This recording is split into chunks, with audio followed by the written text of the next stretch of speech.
لا إله إلا الله محمد رسول الله عليه صلاة الله وآله والأحبة لا إله إلا الله محمد رسول الله عليه صلاة الله وآله والأحبة.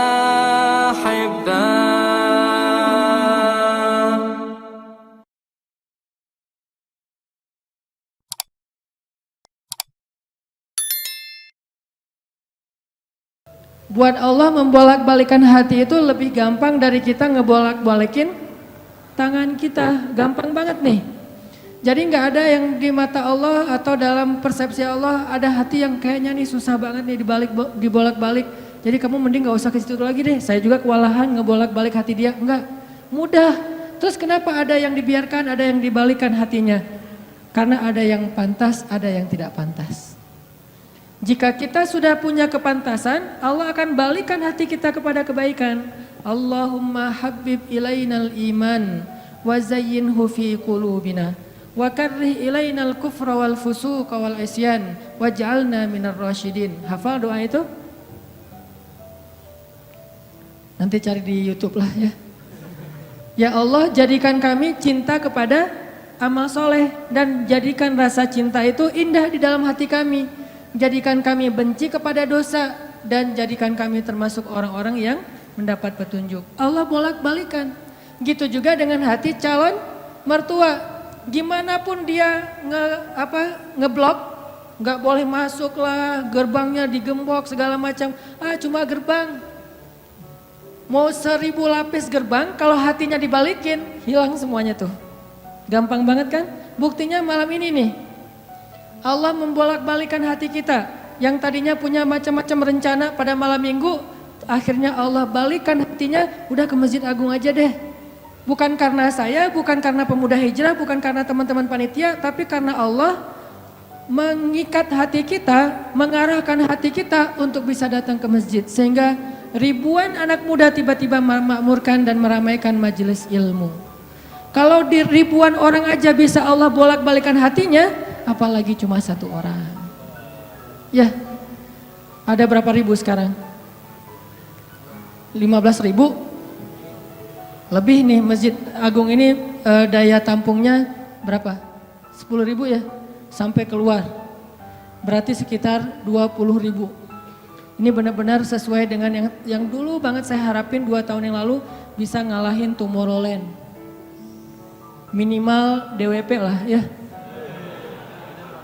Bisa ngalahin DWP atau kalau bisa Tomorrowland. Saya pernah kemarin tuh acara taklim di Pekanbaru, Anur, yang datang sekitar 25.000 anak muda di depan masjid penuh. Malam yang sama ada acara juga di mall, tapi acaranya sepi, yang taklimnya rame. Masya Allah. Habis itu baru ke mall. Tetap aja sama-sama rame. Intinya teman-teman mudah buat Allah. Sama kayak Allah membolak-balikan hati Nabi Muhammad, mertuanya Ali bin Abi Thalib. Padahal udah yang datang itu kurang keren apa coba? Abu Bakar. Secara fisik terkenal Abu Bakar itu orangnya putih, nggak terlalu gemuk, jadi badannya tuh bagus. Terus orangnya dermawan, akhlaknya paling mulia dan nggak pernah syirik sejak zaman jahiliyah. Di antara sahabat Nabi yang gak pernah melakukan dosa syirik sejak zaman jahiliyah, Ali dan Abu Bakar. Malah Abu Bakar tuh waktu kecil pernah diajak sama ayahnya untuk nyembah patung. Begitu ayahnya selesai ibadah nyembah patung pergi, itu patung diludahin sama Abu Bakar. Dilemparin kotoran sama Abu Bakar. Apa sih lo patung doang masa disembahin? Kalau lo bisa balas gua, coba lo balas, dilemparin. Ternyata gak balas. Dari kecil juga Abu Bakar itu udah gak pernah syirik. Orang yang sangat terjaga, hanif. Dan julukannya juga sama dengan julukan Nabi Ibrahim, Siddiq. Wadhkur fil kitab Ibrahim innahu kana siddiqan nabiyya. Ibrahim Siddiq, Abu Bakar Siddiq, sama nih. Bahkan Nabi sering membandingkan Abu Bakar sama Ibrahim. Engkau wahai Abu Bakar seperti Ibrahim. Engkau wahai Umar seperti Musa. Ya iyalah Umar ya. Musa kan nggak sengaja Noel orang langsung meninggal kan ya. Melihat Bani Israel agak ramai gitu lagi mau gelut sama orang Kipti. Karena Musa kasihan kepada Bani Israel yang lemah, akhirnya dia cuma ditakol dikit lah si orang Kipti ini teh. Cuma apaan sih lo meninggal? Belum diginiin baru gini doang coba. Jadi kalau dulu ada ultimate fight kayaknya Musa tuh juara bertahan tuh. Nah kalau di zaman Nabi orang kayak Musa, Umar. Jawara Quraisy. Kalau ada yang macam-macam sama Umar, lo berani sama gua. Nih lo lihat nih. Nggak ada yang berani sama Umar. Kalau lo pengen istri lo jadi janda, anak lo jadi yatim, lo tunggu gua di belakang gedung itu. Gedung, bukit. Nggak ada gedung dulu teh. Nggak ada yang berani nungguin Umar. Lancar aja tuh hijrahnya. Artinya Abu Bakar tuh sering dibandingkan kayak Ibrahim. Terus dengan Nabi akrab banget tuh Abu Bakar. Jadi kayak soulmate-an berdua tuh. Belum dapat risalah Islam juga, Nabi itu kalau jalan sama Abu Bakar jalan yuk kemana? Ngopi kalau bahasa kita teh. Ngopi sama Abu Bakar berdua. Dari zaman sebelum Islam juga Nabi itu dalam tanda petik udah sering ngopinya sama Abu Bakar. Coba enak gak nolak teman ngopi kita? Agak susah kan dia ngajak kemana? Gak enak kan nolaknya, ya udah gua datang gitu. Ali ngerasa wah nih yang datang nih saingan berat nih. Pernah bersaing dengan orang kayak gini? Pernah, cuman sering kalah. Gak ada saingan juga masih ditolak ya, apalagi ada saingan. Nah itu mah saya banget, bukan teman-teman. Udah biasa ditolak, pada akhirnya diterima juga. Karena saya gak mau menyerah. Datang Abu Bakar, mau ngelamar Fatimah. Ali pas tahu berita itu, ya udahlah berarti pupus harapan. Hashtagnya berhenti aja. Udah gak bisa ngapa-ngapain. Tidak lama kemudian setelah Abu Bakar lama di rumah Nabi terus pulang, Ali merhatiin wajah Abu Bakar nih, wajah diterima atau wajah ditolak nih. Ternyata dapat kabar Abu Bakar ditolak sama Nabi. Yes, kata Ali. Abu Bakar ditolak sama Nabi. Cuman sisi lain, Ali makin gak pede. Kalau Abu Bakar aja ditolak, siapa saya? Bahkan lebih ditolak lagi. Jangan-jangan belum sampai di pintu juga, udah Ali pulang aja deh. Abu Bakar aja ditolak. Yang kurang apa coba? Akhlak luar biasa, agama terbaik. Bahkan umat Islam paling baik imannya tuh. Dan amal solehnya Abu Bakar, gak ada tandingan lah. Mau ngelihat surganya di akhirat. Orang kaya di dunia dan kaya di akhirat tuh Abu Bakar tuh. Ada orang yang di dunia miskin, di akhirat kaya. Di akhirat miskin, di dunia kaya. Kalau Abu Bakar, dunia akhirat kaya. Surganya Abu Bakar tuh dikelilingin sama Jibril. Jadi Jibril lagi pengen ngukur surganya Abu Bakar. Terbang setahun. Udah setahun terbang, itu baru di pinggirnya surga Abu Bakar. Belum sampai ke tengah. Padahal Jibril itu kecepatannya lebih tinggi daripada kecepatan cahaya. Bayangin, udah setahun perjalanan cahaya baru di pinggir surganya Abu Bakar. Belum juga masuk, belum sampai ke alun-alunnya surga Abu Bakar. Baru juga perbatasan coba. Kurang apa Abu Bakar? Ditolak sama Nabi. Duh, makin gak pede, kata Ali. Cuma gak pakai, bukan orang Sunda soalnya. Gak lama kemudian datang lagi. Cowok keren, jawara Mekah, Umar datang. Assalamualaikum. Suaranya agak-agak gitulah. Walaupun susah nirunya, cempreng soalnya. Assalamualaikum, waalaikumsalam kata Nabi datang. Pas diintip sama Ali, tanya-tanya ke teman-temannya, ada berita apa nih trending topik. Ternyata trending topik di Twitter, Umar melamar Fatimah. Wah rame lagi viral di mana-mana. Makin, saingannya berat-berat gini gak ada yang di bawah saya gitu yang datang, biar saya agak-agak pede gitu. Ternyata Umar pulang juga ditolak lagi sama Nabi. Ali yes tapi tuh gimana ya kalau Umar aja ditolak, yang paling kuat bisa menjaga Fatimah banget kan. Kalau ada apa-apa Fatimah tenang aja ada gua. Naik motor berdua sama Umar gitu kan zaman kita mah ya. Sengaja gak bawa jas hujan. Kalau udah hujan buka baju kasih ke ceweknya, gak pakai baju memotoran. Cowok banget lah itu mah ya. Pulang-pulang sampai ke rumah minum antangin. Umar tuh jawarannya, Nabi kan pasti tenang banget ngasih anak ke orang kayak Umar. Keluar dia singa, di dalam dia kucing Anggora. Maksudnya apa? Dia tuh gak pernah kasar sama istrinya, walaupun dia keras kepada musuhnya. Kalau dimarahin istrinya, diem aja. Udah selesai dimarahin, udah mah, udah. Ya udah, pergi. Nyari teman. Ah mau curhat, habis dimarahin istri. Pergi ke rumah Nabi. Pas di depan rumah Nabi kedengaran dari dalam, Nabi juga lagi dimarahin istrinya. Nabi juga diem aja. Ini teladan orang-orang soleh. Jadi yang keren tuh bukan yang gampang marahin istri, tapi yang gampang dimarahin istri. Setuju yang di atas? Cowok keren itu bukan yang gampang marahin istri, tapi yang gampang dimarahin istri. Pah, ya mah. Di dalam rumah tuh, ya mah, ya mah. Di luar, apa lo? Itu cowok keren tuh. Pas Nabi keluar, ada Umar. Ya Rasulullah, Umar gak mau ngebahas, gak mau komen lah. Daripada komentar di blog kan. Diam aja deh gitu. Udah selesai jalan sama Umar. Umar nanya, ya Rasul saya tadi habis dimarahin istri. Mau ngajak Rasul ngopi, curhat, Nabi juga lagi dimarahin. Kata Nabi, bagaimanapun dialah yang mengurus rumah, dia yang mengurus aku, keluargaku. Nabi nyebutin kebaikan-kebaikan istri, nggak mau nyebutin, dasar emang perempuan emang kayak gitu ya. Saya tuh Nabi loh, masa Nabi dimarahin, kamu paham gak sih perasaan aku gitu. Nggak, Nabi nggak ngomong kayak gitu, Nabi cuma membicarakan kebaikan istrinya. Umar yang datang ditolak. Akhirnya Ali udahlah, mau kayak gini mah kayaknya udah nggak mungkin deh. Abu Bakar ditolak, Umar ditolak, berarti ada standar di atas mereka berdua. Yang kaya raya ditolak, yang paling eksis berpengaruh, jawara ditolak. Nah saya nggak punya dua-duanya, masih kecil soalnya. Nanti kalau dia udah dewasa, Ali emang jawara juga tuh. Malah gladiatornya Nabi kan, ketika orang nggak berani menantang seorang musuh, Ali yang berani. Saya Rasulullah, Ali itu. Akhirnya Ali diam-diam aja, udah gak mau ngebahas lagi tentang Fatimah. Udah aja tutup bab tentang Fatimah. Sekarang yang lain aja deh. Tapi teman-temannya ngegojlokin terus. Ali. Kalau bahasa kita jomblo gitu. Dibully terus. Ustadz posting bully. Teman ngomong gak bully. Pokoknya bully nasional aja.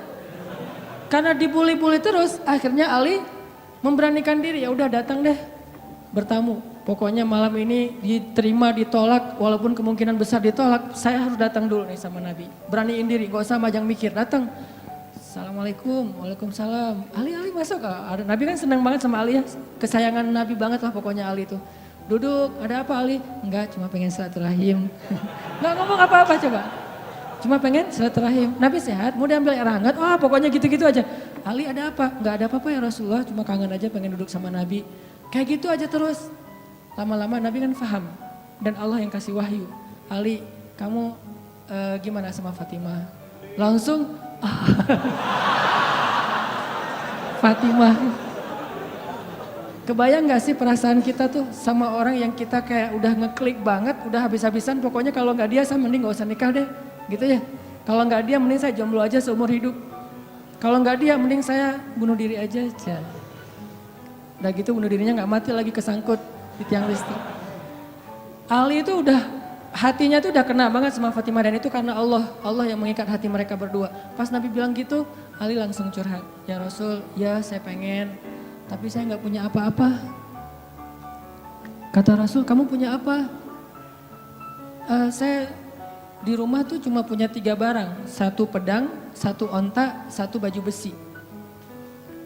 Gak punya emas, gak punya apapun. Kata Nabi, kalau pedang kamu butuh untuk berperang. Onta kamu butuh untuk mengangkut air. Ya udah deh baju besi aja, bawa ke sini baju besinya. Untuk jadi mahar buat Fatimah. Beneran Rasul baju besi? Itu bajunya besi loh Rasulullah, bukan yang tangan kayak gitu apa, cincin. Gak apa-apa kata Rasulullah. Keluar Ali, Allahu Akbar, Allahu Akbar. Orang-orang pada heboh, langsung muncul lagi trending topik hashtag Ali diterima. Coba. Kata Nabi, wahai Ali, bergembiralah, berbahagialah. Sesungguhnya sebelum aku menerima kamu, Allah sudah menikahkan kamu dengan Fatimah di langit. Ini orang yang dibela sama Allah. Apa rahasianya? Oke, cerita kedua. Orang yang dibela sama Allah namanya Hafsah. Siapa Hafsah? Anaknya Umar. Hafsah itu artinya singa betina. Jadi bapaknya singa jantan, anaknya singa betina, sama-sama luar biasa nih. Hafsah istri Nabi, salah satu di antara istri Nabi yang solehah. Suatu hari, nggak tahu gimana ceritanya, ada masalah antara Nabi dengan Hafsah. Ini nggak dibahas di dalam teks hadis apa masalahnya dan kita nggak usah kepo ya. Pokoknya ada masalah aja antara Nabi dengan Hafsah sehingga Nabi terpaksa menceraikan Hafsah. Diceraikan Hafsah secara baik-baik, lalu Hafsah disuruh kembali, diantar kembali ke rumah orang tuanya kepada Umar bin Khattab. Baru aja Nabi pulang, Allah mengutus Jibril. Jibril datangin Muhammad. Jibril turun mengatakan, ya Rasulullah, wahai Nabi Muhammad, rujuklah Hafsah. Sesungguhnya Hafsah adalah istrimu di dunia dan istrimu di surga. Coba bayangin. Nabi nih yang menceraikan Hafsah, tapi Allah dan Jibril ngebelain Hafsah. Berarti Allah ngebelain banget nih cewek. Cewek gimana sih kok dibelain banget sama Allah, begitu suaminya emosi, tiba-tiba nggak sengaja ngomongin, ya udah kita jalan sendiri-sendiri aja. Allah yang ngasih pertolongan, Allah yang ngebelain si cewek ini. Sehingga Allah mengutus Jibril, langsung turun Jibril buru-buru kepada Nabi Muhammad sebelum masa iddah Hafsah selesai. Lalu Jibril mengatakan, rujuklah Hafsah, sesungguhnya dia istrimu di dunia dan istrimu di surga. Akhirnya Nabi pun merujuk Hafsah. Apakah Hafsah marah-marah kepada Nabi Muhammad? Enggak. Apakah Hafsah mengutus Umar? Kan ayah tuh jawara, udah datengin dong Rasulullah tuh mencarain saya enak aja. Enggak. Enggak mengandalkan makhluk sama sekali. Hafsah cuma gini, ya Allah, saya yang salah bukan Rasulullah. Tapi saya tidak bisa hidup tanpa Rasulullah. Dia adalah cinta sejati saya. Allah langsung, ya benar Hafsah, udah gua turunin sih. Jibril turun. Jibril turun nih coba. Ya Rasulullah, rujuk Hafsah, dirujuk. Apa rahasia orang cewek sekeren Hafsah sampai dibelain dari langit ketika dia bercerai sama suaminya? Kisah yang ketiga, cewek juga dibelain sama Allah sampai turun ayat. Kalau tadi dua cerita tidak turun ayat, cuman ilham atau wahyu dalam bentuk isyarat. Kalau sekarang sampai turun ayat loh. Yang ada di dalam surat Curhat. Teman-teman tahu surat Curhat? Surat Al-Mujadalah. Kan terjemahan dari Mujadalah curhat kan ya?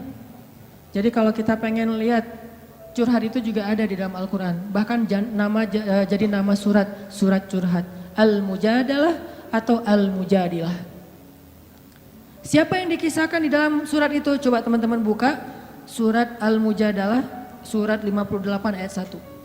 Yang punya aplikasi Al-Quran di handphonenya, coba buka surat 58 ayat 1, Al-Mujadalah. Kita lihat nih, gimana Allah ngebelain seorang cewek yang disebut di dalam ayat itu. Saya bacain ya. A'udzu billahi minasy syaithanir rajim. Yuk bareng-bareng.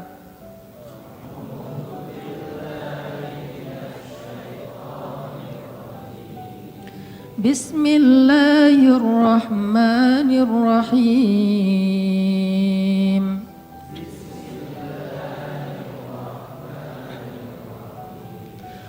قد سمع الله قول التي تجادلك في زوجها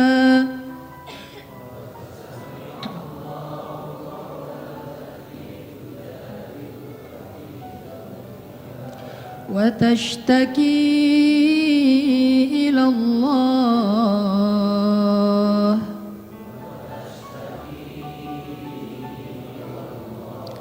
والله يسمع تحاوركما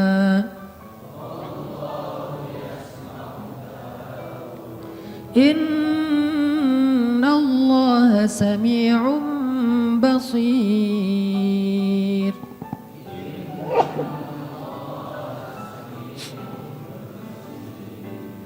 Sungguh Allah telah mendengar ucapan seorang perempuan yang meminta nasihatmu tentang suaminya. Dan dia curhat kepada Allah. Dan Allah mendengar percakapan kalian berdua. Sesungguhnya Allah maha mendengar, lagi maha melihat. Siapa cewek ini? Namanya Khawlah bintu Tha'labah. Namanya Khawlah. Catat tuh, biar kita kalau ngegosip, gosipnya tentang sahabat. Siapa istri Nabi ini gosip ya? Tapi gosip yang benar. Siapa istri Nabi yang pintar masak? Jarang dengar kan? Istri Nabi yang pintar masak namanya Zainab. Ummu Salamah. Istri Nabi yang pintar masak namanya Ummu Salamah. Kalau di zaman kita mah jadi Ummu Salamah Cake, punya brand. Pokoknya kalau Ummu Salamah udah masak, Nabi itu senang banget. Masakan kesukaan Nabi itu dimasakin sama Ummu Salamah. Nah sekarang kita ngebahas cewek lain nih yang dibela sama Allah pas dia lagi ada masalah dengan suaminya, namanya Khawlah bintu Sa'labah. Apa yang terjadi? Khawlah tuh diuji dengan punya suami pemarah. Orangnya tuh gampang bete, gampang marah-marah. Pokoknya kalau udah jalan sama suaminya, di jalan dia marah-marah aja. Sama supir angkot marah, sama motor marah, marah aja kerjaannya. Dasar nih orang gak bisa nyetir, dasar nih angkot, dasar. Kerjaannya marah-marah. Dan kalau istrinya salah dikit, dimarahin sama suaminya. Sampai suatu saat, saking suaminya ini udah marah dan emosi banget, suaminya pun menzihar Khawlah. Apa menzihar? Menzihar itu menyebutkan istri seolah-olah jadi ibu sehingga dia menjadi haram buat suaminya, kayak ditalak 3 gitu. Kamu buat saya seperti ibu saya, berarti udah nggak bisa lagi jadi suami istri, udah jadi kayak ibu dan anak. Itu tradisi Arab jahiliyah. Nah gara-gara dia dizihar sama suaminya, dia kan bingung. Terus kalau saya udah digituin, apakah saya masih boleh serumah sama suami saya? Masih boleh tidur bareng dengan suami saya? Kan bingung nih. Minta nasihat dan fatwa kepada kiainya. Waktu itu adalah Rasulullah SAW. Datang nih Khawlah ke Nabi dalam wajah yang sedih. Baru dizihar, ditalak 3 sama suaminya, dia datang, ya Rasulullah. Apa hukum seorang suami yang mengatakan kepada istrinya, engkau bagiku seperti punggung ibuku. Artinya udah gak halal lagi. Nabi mengatakan kalau gitu engkau wahai Khawlah sudah cerai dengan suamimu. Udah gak bisa lagi bareng. Bersabar wahai Khawlah. Akhirnya Khawlah pun pulang dalam keadaan sedih. Dia curhat kepada Allah, ya Allah. Memang suami saya itu banyak salahnya. Memang suami saya itu pemarah. Tetapi dialah cinta pertama saya. Coba, ketulusan cinta cewek. Dialah cinta pertama saya. Dan dia gimana bisa hidup? Siapa yang akan ngerawat dia? Kalau dia menceraikan saya, selama ini yang ngerawat dia cuma saya. Ya Allah, bagaimana ini? Watashtaki ilallah. Minta nasihat kepada manusia, tapi curhat kepada Allah. Itu ayatnya tuh. Tujadi luka watashtaki ilallah. Dia minta fatwanya kepada kamu Muhammad, tapi curhatnya kepada Allah. Jangan terlalu sering curhat kepada manusia. Bahaya. Apalagi dua-duanya masih jomblo. Kita curhat ke teman kita, gue lagi kecengin cewek nih. Kayaknya soleha banget, hafal juz 30. Oh gitu? Ya. Anak mana? Ya sekampung sama kita, namanya si Fulan dan seterusnya, disebutin identitasnya, CV-nya udah lengkap. Ternyata dia duluan yang maju. Ditikung di tengah jalan, kan itu berat banget ya. Gara-gara apa? Kok dia tahu tentang cewek itu? Gara-gara curhat kita.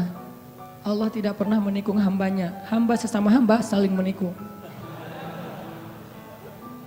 Muncullah adegan nanti datang di acara wedding mantan. Udah gitu nyanyi kayak gitu yang baper-baperan gitu ya.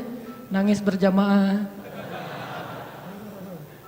Ini karena sering curhat kepada manusia. Manusia juga kadang-kadang nyebelin. Kita curhatnya sedikit baru opening, dia udah balas curhat lebih banyak lagi.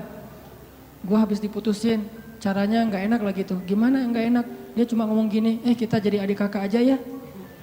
Kan berat banget buat gua. Oh gitu, lu masih mending, gua lebih parah dari itu. Cerita dia tuh, akhirnya dia yang curhat sama kita. Itu ke manusia. Kalau ke Allah nggak gitu. Allah Maha Sami'un, Maha mendengar. Arti Sami'un itu nggak pernah lelah mendengar. Itu arti Sami. Nggak pernah lelah mendengar. Kita curhat semalam suntuk juga, Allah tetap sayang sama kita. Udah ya, kelamaan curhat kamu, yang lain hamba-hambaku masih banyak tuh. Nggak ada kayak gitu. Makin kita lama curhat sama Allah, makin Allah sayang sama kita. Makin kita lama curhat kepada manusia, makin dia sebel sama kita. Bayangin kita telepon teman kita, baru juga 10 menit, maaf ya udah lowbat, maaf ya gue harus ngangkat jemuran, maaf ya dan seterusnya. Manusia, tapi Allah Sami'un, Maha mendengar. Arti Maha mendengar ini, Allah tuh gak pernah bosan ngedengerin curhat hambanya. Jadi bukan hanya dia ambil dari angle Allah Maha mendengar segala ucapan kita, bukan cuma itu angle-nya. Ambil angle-angle yang motivasi. Ternyata Allah itu gak pernah bosan, gak pernah capek ngedengerin curhat kita. Jadi kalau kita pengen curhat yang panjang, yang gak akan pernah dicuekin. Kadang-kadang kita curhat lewat telepon ke teman kita di loudspeaker, dia ngapain gitu ya. Kok gak ada suara, dia kok diam-diam aja. Kamu dengar kan? Dari jauh dia langsung lari, iya dengar, terus pergi lagi. Kita ngomong sendiri, teleponnya ditaruh di atas bantal, dia pergi. Itu manusia, Allah enggak. Wa idza sa'alaka ibadi anni fa inni qarib. Kalau kita tanya ke Allah pengen curhat, Allah bukan menjauh. Apa-apa, sini, dekat. Allah malah mendekat kepada kita. Apa? Wahai hambaku, ada apa? Kalau teman kita menjauh, kalau Allah mendekat, coba. Sami'un qaribun. Orangnya tuh qarib. Kalau bahasa kita karib, akrab orangnya. Bukan orangnya, zatnya. Allah itu zatnya akrab, asik gitu. Nggak bakalan nyebelin. Allah gitu banget sih, saya udah capek-capek curhat semalaman ternyata nggak didengar. Nggak, sami'un. La ilaha illallah Muhammadun Rasulullah alaihi salatullah wa alihi wal ahibba. La ilaha illallah Muhammadun Rasulullah alaihi salatullah wa alihi wal ahibba.